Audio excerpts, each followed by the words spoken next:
Je crois que dans cette maladie qui est chronique, longue, voilà, euh, ce qui me paraît, moi en tout cas, le plus important, c'est de pouvoir associer le malade très tôt, euh, dans la mesure où il est encore en capacité de dire des choses sur ce qu'il ressent de ses troubles. Donc, à travers la consultation d'annonce du diagnostic, à travers les questions qu'il se pose sur le devenir de cette maladie, les questions que la famille se pose, et donc de faire cette alliance thérapeutique indispensable avec lui, sa famille et le médecin traitant, et plus tard les soignants à domicile. C'est vraiment que le patient soit toujours, non pas objet de soins, mais toujours sujet et reste l'acteur de sa vie jusqu'au bout de sa vie, même diminué par les handicaps qui vont être... voilà. Enfin, cette alliance-là, à mon avis, elle valide et elle authentifie toutes les prises de décision qui vont être prises par la suite. Et c'est à cause de la confiance que le patient va pouvoir nous donner, pas dès le premier rendez-vous, mais petit à petit. C'est à cause de cet engagement qu'il va sentir dans le professionnel de santé.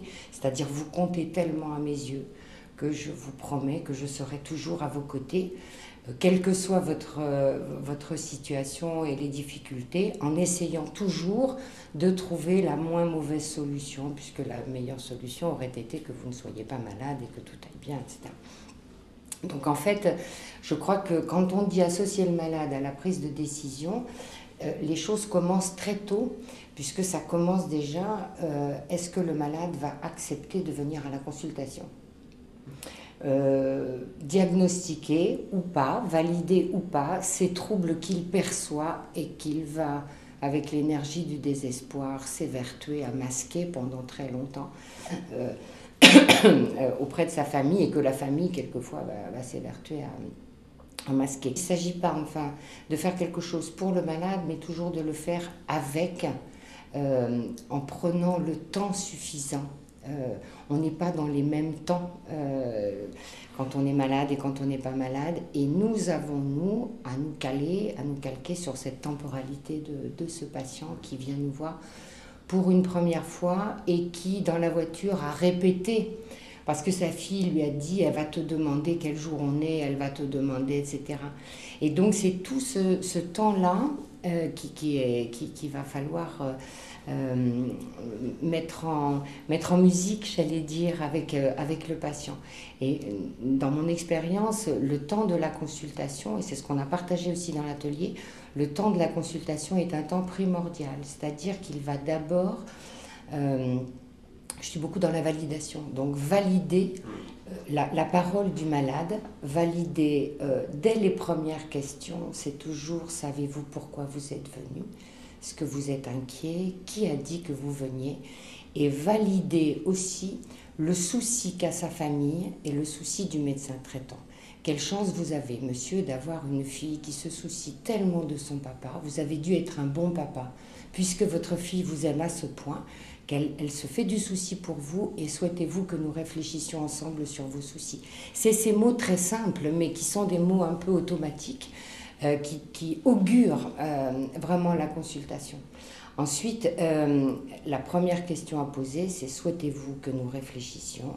Et souhaitez-vous que, quand on aura réfléchi ensemble sur ce qui vous arrive, ce qui inquiète votre médecin, etc., on vous en parle, on en parle ensemble, et souhaitez-vous que votre fille qui est là, votre épouse, qui est quelquefois restée dans le couloir, souhaitez-vous qu'on la mette au courant, voilà. Donc je crois que ce respect, parce que vous savez, dans la communication analogique, quelquefois, la famille s'installe droit devant le médecin, avec son dossier, les scanners, et elle pose ça, et elle dit « je viens pour papa qui a des troubles de mémoire ». Et le malade est en dehors. Et moi, je fais toujours changer de place les patients, disant peut-être on va mettre votre papa juste devant. Et toute la première partie de la consultation, c'est l'écriture du génosociogramme. Racontez-moi votre histoire. Qui êtes-vous ? Quels étaient vos parents, vos frères, vos sœurs ? Et ce malade qui souvent était assis sur sa chaise, petit à petit, il se relève, il se tourne vers sa fille en disant « tu vois, la mémoire va bien ». parce qu'on lui pose des questions sur où habitiez-vous quand vous étiez petit garçon, etc. Et donc l'idée, c'est d'emblée de se dire que la consultation va être à la lumière des compétences du patient et non pas de ce qu'il a perdu. C'est-à-dire qu'on valide d'abord tout ce qui reste. L'idée, c'est pas de sanctionner le malade sur ce qu'il ne sait pas faire, mais surtout de rechercher ce qui est encore valide. Et donc, il faut que le malade soit en pleine confiance. Alors, après cette première partie qui est longue, qui peut durer une demi-heure, trois quarts d'heure, on peut dire au malade, mais quand même, je suis rassurée parce que vous avez des tas de souvenirs, et ça c'est bien, vous avez plein de choses qui fonctionnent. Peut-être par contre, il y a certaines petites choses dans le quotidien ou dans ce qui s'est passé hier qui ne sont pas très performants. Et là, le malade peut accepter, puisqu'il a été validé dans toutes ses performances antérieures, peut accepter qu'effectivement, il y a peut-être des difficultés. Dans un deuxième temps, quand le patient revient, on explique qu'on va se revoir, si vous êtes d'accord, enfin voilà, mais je crois que vous avez... on remercie toujours les patients de la confiance qu'ils nous ont donnée, et on termine toujours la consultation en disant surtout prenez soin de vous, et on vous remercie de ce temps que nous avons passé ensemble, et on leur dit que la deuxième consultation, peut-être on pourra s'en dire plus, pas leur en dire plus, mais sans dire plus, parce que déjà vous aurez réfléchi à tout ce qu'on a déjà dit entre nous, sachant que pendant qu'il a passé ses tests, on a fait toute une consultation avec la famille sur le fardeau, sur tout ça. Et donc on a déjà commencé à dire des choses et à expliquer un peu la maladie. Et mais avec la famille, pas avec... Qu'avec la famille, qu'avec la famille, qui a déjà le diagnostic. Souvent le malade a aussi son diagnostic dès la première consultation. Ensuite, au niveau de la consultation d'annonce, qui doit être très codifiée, qui est à mon avis un impératif éthique, à chaque fois, je repose la question de la même manière que j'ai posé la question au niveau des tests. Souhaitez-vous que nous en parlions après avec votre famille? Souhaitez-vous qu'on vous explique ce qu'on aura trouvé? On dit toujours on va réfléchir ensemble. On ne dit pas on va passer des tests, on dit on va réfléchir ensemble sur ce qui vous arrive. Et au niveau de la consultation d'annonce, précautionneusement, après avoir demandé au patient effectivement s'il souhaite qu'on lui dise que nous, on a compris de ses troubles. En fait, c'est ça. Parce que c'est pas, on va poser un diagnostic coup près, c'est avec les radios, avec ce qu'a dit le psychologue, on va peut-être essayer d'avancer un peu, de réfléchir un peu plus, et peut-être on va avoir compris des choses, mais vous allez nous aider.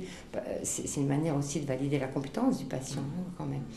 Et donc, cette consultation d'annonce qui se fait précautionneusement, etc., on ne va pas revenir là-dessus parce que d'autres gens le disent aussi bien que moi.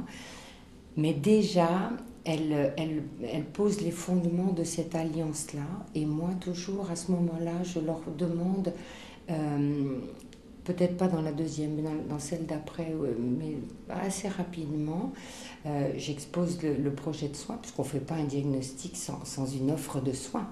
Voilà comment nous allons prendre soin de vous. Vous avez bien fait de venir. C'est plutôt une bonne nouvelle qu'on ait compris un petit peu ce qui vous trouble et ce qui est troublé. Et assez rapidement, on explique que pour l'instant, voilà ce qui est possible. Peut-être que dans un avenir plus ou moins lointain, dans quelques années, peut-être, il y aura d'autres propositions de soins. Et vous, comment vous imaginez l'avenir? Comment vous imaginez votre avenir? La plupart du temps, je suis assez frappée parce que les patients disent, surtout, alors dans mon coin reculé de la Dordogne, surtout pas peser sur mes enfants. C'est ce qu'ils disent, cette notion de fardeau, ne pas peser sur eux, ne pas être un fardeau pour l'autre, avec souvent le conjoint qui dit « mais tu sais, on s'est marié pour le meilleur et pour le pire, on a eu le meilleur et maintenant on va peut-être avoir le pire. » Et le pire n'est toujours pas à venir. Donc déjà, je crois qu'il faut reprendre ça en disant on va marcher ensemble. Et ces engagements que nous avons et que nous recueillons de la parole du malade, d'être toujours à son écoute. Moi, je dis toujours, si vous voulez bien, je vais l'écrire dans le dossier médical, que votre souhait, c'est de ne pas peser sur vos enfants, parce que peut-être viendra le jour où votre maladie, elle va nécessiter des soins qui ne sont pas à la maison, qui sont ailleurs. Et peut-être, vous savez, ça arrive à tout le monde de déménager, peut-être un jour, il faudra, à cause de votre maladie, qu'on imagine que vous habitiez ailleurs. Alors on n'en est pas là, mais voilà, est-ce que c'est des choses qui font écho voilà. Et quand c'est très loin, les patients, souvent, ils peuvent donner leur priorité. Et les familles peuvent dire aussi leur priorité. Et je suis assez frappée parce que la plupart du temps, alors peut-être en milieu rural où les gens connaissent bien tous les établissements qui sont là et les médecins traitants continuent à les soigner, ils valident cette chose-là.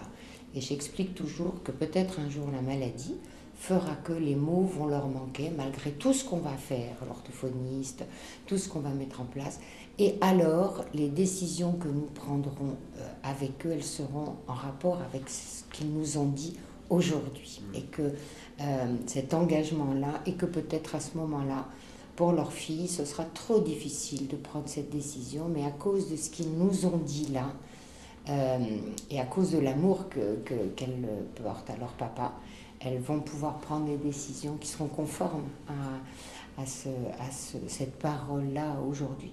Je crois qu'effectivement, dans cette filière de soins, c'est extrêmement important parce que on se dit qu'on est ensemble pendant 10 à 15 ans et qu'on n'est pas trop tout le monde pour soutenir et être avec le patient et qu'à chaque fois, que ce soit lorsqu'il faut prendre une décision d'aller dans l'accueil thérapeutique de jour, lorsque le comportement fait qu'il y a une situation de rupture et qu'il faut une hospitalisation à l'unité cognitivo-comportementale que nous avons aussi, ou quand il faut aller dans une EHPAD parce que le soutien à domicile n'est plus bénéfique pour le malade, parce qu'il se met en danger bien sûr, mais aussi parce que ce malade-là, il est confronté à un environnement, certes rassurant pour lui, parce que c'est son histoire, mais avec uniquement des gens qui vont bien. Et que peut-être pour maintenir du lien social et de la relation, il a besoin d'être avec d'autres gens qui ont les mêmes difficultés. Et à ce moment-là, son seuil de frustration est bien abaissé. Et à ce moment-là, il peut revivre à sa famille après, avec sa famille qui vient, qui est présente, etc. Mais je crois que c'est vraiment dans cette démarche-là que la plupart du temps, les choses se passent le plus paisiblement possible, le moins mal possible, pas le mieux possible. On n'est pas des surhommes et des oraux, et les EHPAD ne sont pas... et dans la même dynamique, lorsqu'un patient, nos patients, mais quelquefois on accueille des patients qui ne sont pas dans la filière, qui sont d'autres établissements, enfin d'autres endroits, très rapidement quand ils arrivent, l'engagement de l'équipe soignante aux côtés de la famille est de se dire, ce patient qui arrive ici, c'est sa dernière demeure. Il vient ici et il va y mourir. Et là, on est dans le respect de loyauté aussi, où les patients ont toujours dit, la plupart des gens âgés veulent mourir chez eux. Or, vous savez, les pourcentages effroyables de gens qui meurent en EHPAD, c'est-à-dire c'est 20%, à peine 20%. Et donc notre engagement est aussi que, puisque déjà ils ont quitté leur maison, où maintenant ils savent qu'ils ne pourront plus y mourir, je vous passe tout le deuil de la maison avec les objets qu'on ramène, avec les allers-retours, avec les soignants qui viennent ramener des bibelots, des choses qui comptent pour eux, qui peuvent être des choses assez étonnantes d'ailleurs, sur des objets qui leur rappellent des événements de leur vie. Très rapidement, on essaye d'écrire avec eux, ou plutôt avec la famille, puisque quand on a une filière de soins, on a un CIAD spécialisé, donc évidemment, les patients arrivent en EHPAD lorsque vraiment le soutien à domicile n'est plus possible et que la maladie est très évoluée, que quelquefois ils ont des difficultés à mettre en mots des choses. Et donc on s'engage avec les familles, avec un document exprès, sur les dernières volontés du patient et de sa famille, sachant que nous nous engageons, alors parce qu'on a beaucoup de chance, on a une UCC à côté, donc une infirmière de nuit qui peut être là, et des médecins qui sont en permanence d'astreinte à tour de rôle 24 heures sur 24. Et donc, le sens du soin est complètement différent. C'est-à-dire qu'à ce moment-là, lorsque le patient va mourir, on peut dire que ce patient va mourir et le mettre en mots et l'écrire, pas forcément avec ces mots-là, mais au moins de pouvoir dire il arrive au bout de son chemin et voilà ce que nous allons faire au niveau de notre projet de soins, un petit peu comme les soins palliatifs, bien évidemment. Mais je crois que faire en sorte que les EHPAD soient des lieux de vie, ça veut dire aussi que l'on peut y mourir. Sinon, c'est des lieux de vie artificiels. Et sinon, les EHPAD sont souvent appelés des mouroirs. Or, on n'y meurt pas dans ces EHPAD-là. Non, mais ça dit bien ce que ça veut dire. Mais ça dit bien ce que ça veut dire. On a effectivement fait un rituel institutionnel de la mort avec trois temps d'annonce. Une fois que le patient est mort, des mots pour ceux qui sont les voisins de chambre et autour de la table du repas, des écrits pour ceux qui ne sont pas forcément les voisins de chambre et qui ne l'ont pas forcément su. Il ne s'agit pas de faire une annonce à la cantonade. Donc on a un grand tableau sur les activités quotidiennes et ce jour-là, le tableau est effacé. C'est-à-dire l'information principale, c'est que monsieur Untel est mort ce matin. Et un petit peu comme autrefois on arrêtait les pendules, vous savez, le temps s'est arrêté. Et donc symboliquement, il n'y a plus ces informations à 14h, l'activité cuisine, etc. Et le troisième signe, c'est une bougie qu'on allume au-dessus de la cheminée, parce qu'on a la chance d'avoir une vraie cheminée qui fonctionne. Une bougie qui symbolise et qui dit à ceux qui n'ont plus la mémoire des mots, qui ne savent plus lire, qu'il y a quelque chose qui se passe au niveau de cette mémoire émotionnelle. Il y a une bougie qui brûle et donc on n'est pas comme d'habitude. Je me dis quelque part, j'ose me dire que les patients peuvent penser qu'ils comptent à ce point pour nous morts. S'ils comptent à ce point pour nous morts, c'est qu'ils comptaient encore plus vivants. Et comme là, on a une chambre on n'a que des chambres seules, donc la mise en bière se fait dans la chambre, le corps reste dans la chambre avec les voûtes réfrigérées, les soins de conservation, etc. Les familles veillent, si elles le veulent, le corps de leurs proches, les voisins viennent visiter, donc c'est vrai que dans le milieu rural, et on a fait tout un travail avec les entreprises de pompes funèbres.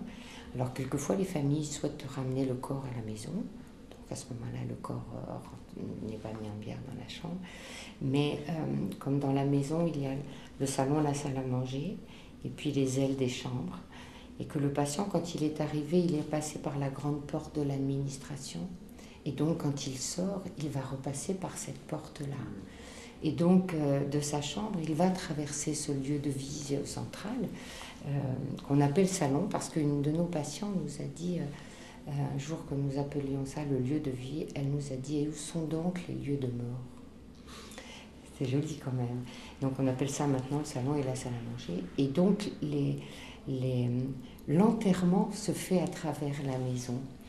Avec les familles, avec les résidents qui sont là et qui peuvent accompagner, et surtout avec l'ensemble des soignants qui est interpellé par les cadres de santé, par les infirmiers, en disant c'est l'enterrement de Madame Untel, donc on s'arrête de travailler. Quand il est 10h du matin, les malades qui voient toujours les soignants courir pour finir, pour être à l'heure, etc., s'aperçoivent que juste avant, à l'entrée du salon, les 15 soignants présents là sont en silence et attendent le corps qui arrive avec ou dans son cercueil ou pas. Et nous accompagnons après la famille, derrière la famille, jusqu'au jardin, enfin jusque là où le camion s'est garé, avec les quelques malades qui veulent suivre. Et à ce moment-là, je crois que c'est important parce que nous sommes encore dans cet ensemble. Et à ce moment-là, cet ensemble institutionnel, enfin ce rituel institutionnel prend tout son sens parce que la famille part et nous restons en silence une minute alors nous pouvons éventuellement refaire une autre histoire avec les malades. Donc pendant 2 jours, on n'enlève pas le nom du malade sur sa chambre pour désaffecter la chambre, pas dire désinfecter parce que c'est pas contagieux, mais la désaffecter. Et puis laisser le temps à la famille de revenir, dire au revoir, déménager la chambre et tout ça. Et pendant 2 jours après, on laisse la chambre vacante parce qu'elle est à plus personne, cette chambre.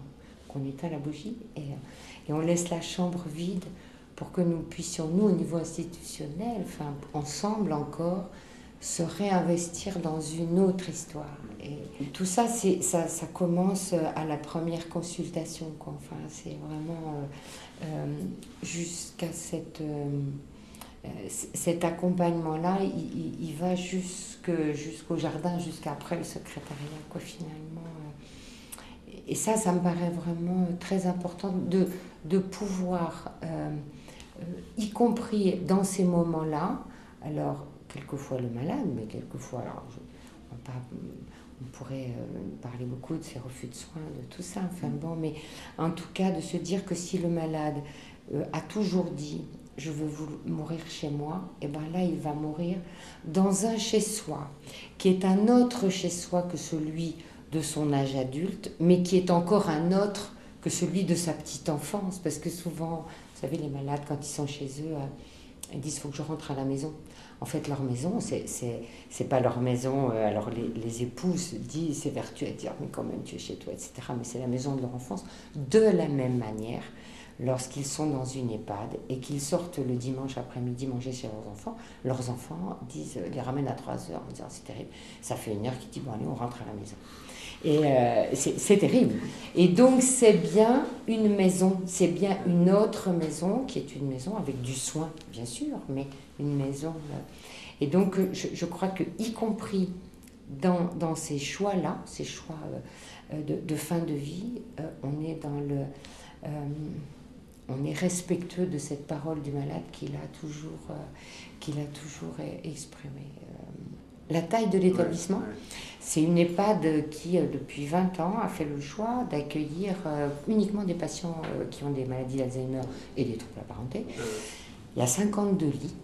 D'accord. 52 lits. Voilà. Il y a une UCC de 12 places, un centre thérapeutique de jour de 12 lits, 12 places, donc une file active de 50 patients, et une consultation mémoire à temps plein avec une file active de 800 patients. Ah oui. Oui.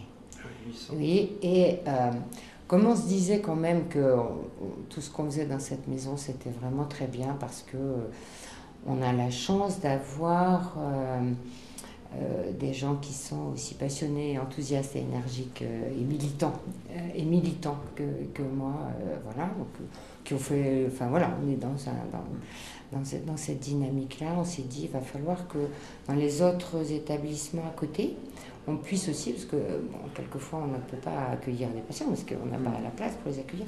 Donc il va falloir qu'on transpose et qu'on transmette nos expériences et notre savoir.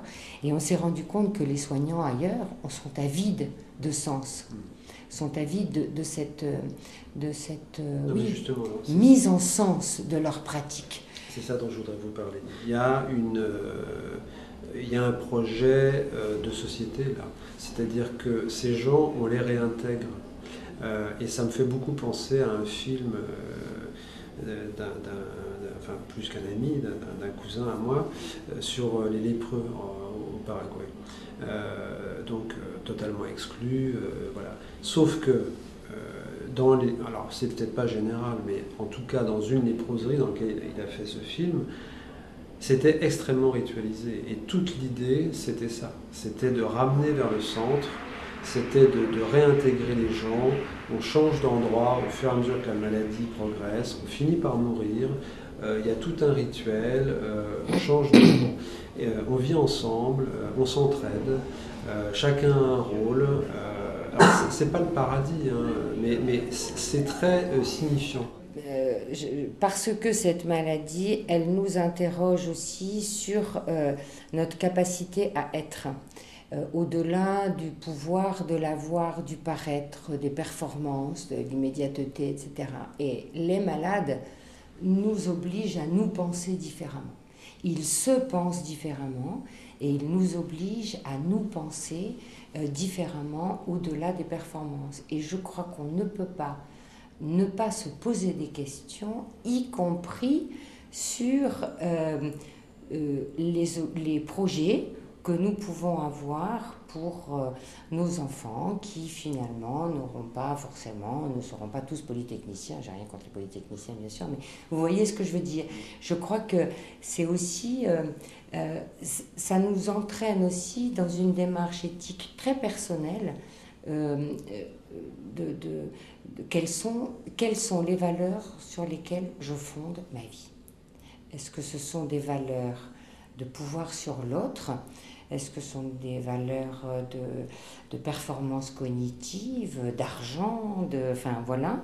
Ou est-ce que ce sont des valeurs humaines de lien et je crois que ces malades-là nous interrogent là-dessus, et je crois encore une fois que vieillir, c'est à la fois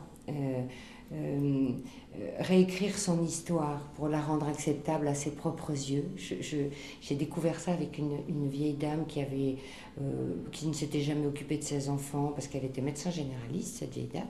Et elle ne m'aimait pas du tout parce que je lui renvoyais.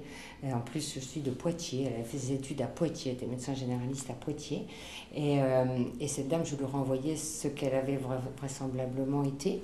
Et cette dame-là avait mis ses enfants en pension très jeune et elle avait fait que du travail et elle s'était jamais occupée d'eux.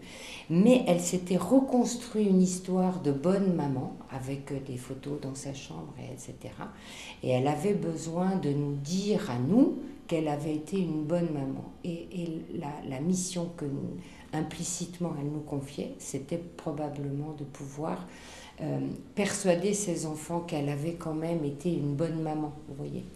Et ces enfants, dont l'un était, les deux garçons avaient fait des études brillantes et avaient des postes tout à fait brillants, avaient beaucoup de mal à reconnaître cette maman qui n'était plus celle qu'elle avait été. Et notre travail a été de leur faire percevoir, sentir, toucher du doigt émotionnellement que cette maman-là, à cause de tous les costumes dont elle s'était défait, était finalement la maman qui était en capacité de les embrasser et de dire « je t'aime mon grand, je t'aime virgule mon grand ».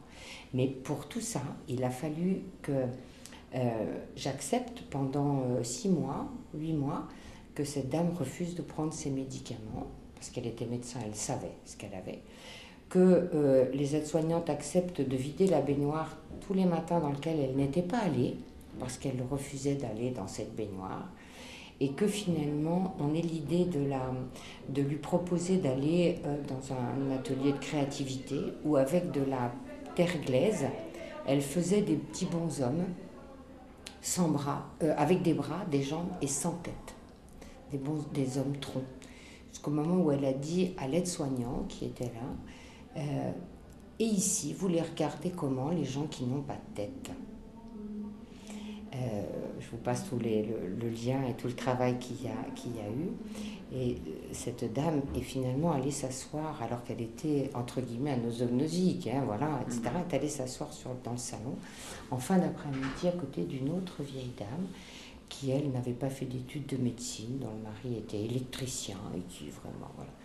Et elle lui a confié à cette autre vieille dame, elle lui a dit, tu sais, ne la connaissant pas, alors, tu sais, je perds la mémoire. Et l'autre vieille dame, n'ayant pas fait d'études de médecine, a dit à cette compagne d'infortune, ça doit être Alzheimer. Dis-leur, parce qu'ici, ils le soignent. Et ce vieux médecin, cette vieille dame médecin, s'est alors levée, est allée dans le poste de soins chercher quelque chose pour... Et donc, c'est pour vous dire que ce que nous n'avions pas pu, mais pas pu parce que nous étions dans le système de pensée de cette dame, avec l'infirmière, le médecin, etc. C'est un aide-soignant et une voisine de chambre qui a pu valider ces choses-là. Et nous avons mis 6 mois. C'est pour ça que je me dis... cette dame-là, qui avait ou qui n'avait pas Alzheimer, mais bon, bien sûr qu'elle avait une maladie d'Alzheimer, mais elle avait besoin de tout ce temps-là pour pouvoir se reconstruire autrement et pouvoir être acceptable à ses propres yeux. Enfin, vous voyez ce que je veux dire? Parce que, dans la mesure où on existe toujours par le regard des autres, hein, et pour qu'il y ait un jeu, il faut qu'il y ait un tu, ça c'est Jacquard. Et donc, à partir du moment où l'autre a pu la regarder dans sa différence, dans son incapacité, mais aussi dans sa capacité à pouvoir exprimer elle-même sa maladie, alors elle a pu se regarder elle. Et je crois que c'est pour ça que ça c'est un contre-exemple un petit peu, mais pas vraiment, de l'annonce du diagnostic, c'est-à-dire que quelquefois on n'annonce pas le diagnostic, on valide le fait que les idées sont un petit peu mélangées. Mais voilà, c'est toujours, je dis souvent après l'annonce du diagnostic, je dis souvent à la famille et aux malades qu'en sortant de la consultation, ils ne sont pas plus malades qu'en entrant dans la consultation. C'est les mêmes, mais peut-être qu'on a un peu avancé ensemble dans la compréhension, dans la rencontre, dans cette empathie, hein, pour ne pas dire un autre mot, mais